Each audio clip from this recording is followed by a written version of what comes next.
Hi, I'm Jen. I'm the clinical director at the Redwood Center for Children and Families.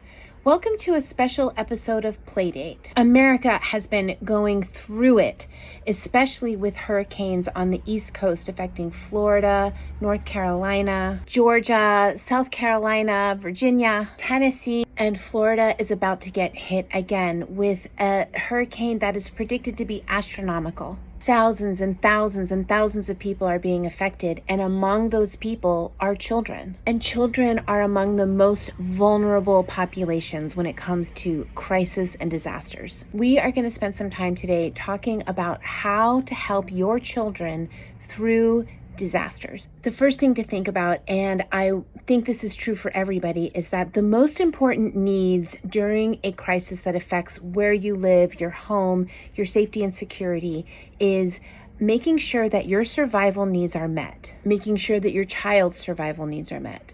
That takes precedence over anything else. It even takes precedence over emotional first aid. The next thing that children need during a disaster is information, age-appropriate information. This does not mean unfettered access to the news or social media. That, in fact, should be reined in. What's going to happen with your family?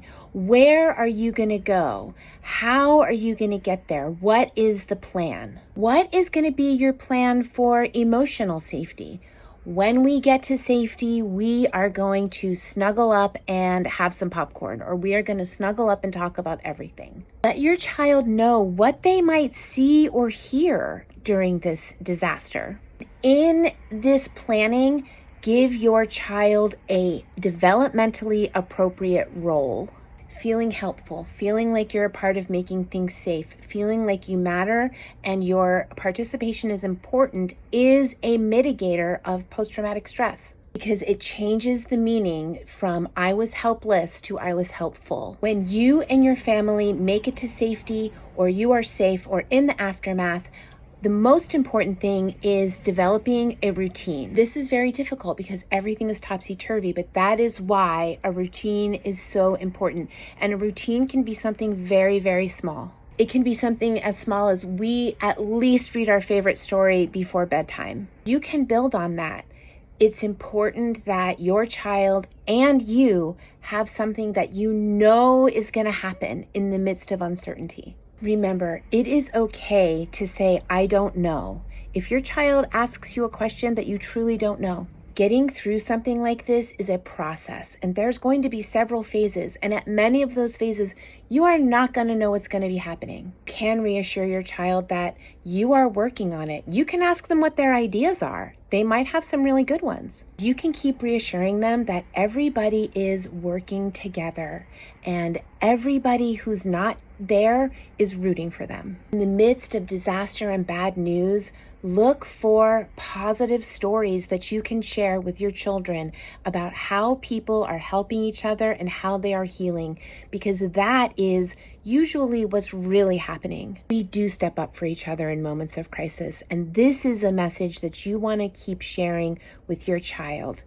During extremely stressful situations, it is very hard to access your prefrontal cortex, which gives you logic and reason. Give your child and yourself extra time to relax, to be quiet, and especially for children, to play.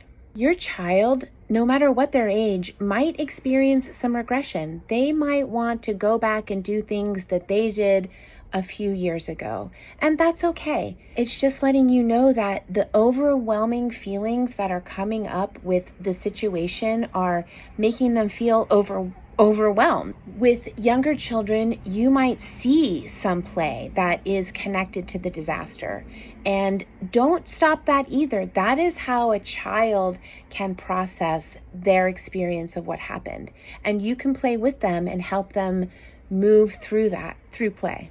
Kids might need a lot of extra support around this time. They might need more hugs. They might need more physical proximity to you. They might ask you the same question over and over and over, and it's important, just keep answering. They might cry more easily. They might regress to younger behaviors like bedwetting or thumb sucking. You can practice calming down tools together, like breathing, stretching, progressive muscle relaxation, shaking it out. As hard as it is, as soon as you can get back to things like drinking water, eating vegetables, that is also going to help sustain you through this really hard time. After a disaster passes and things get back to normal, you might see some signs of stress in your child. That might look like having a hard time sleeping, having a hard time eating, being triggered by things that remind them of the disaster. They might feel sick more often. Your child might be irritable, they might fight more with their friends or their siblings or even you. Their play might focus on things like organizing, fixing things, aggression, anger, loss. If these are behaviors you see in your children for more than a month, that's a time to consider going to a therapist for help so that they can process this traumatic experience. It is not normal or average for children to talk about this or talk it through, and a lot of kids can just look really fine because they're kind of internalizing things. So as adults, we can look for signs of stress that are maybe more covert. I hope that some of these things are helpful to parents who are going through it.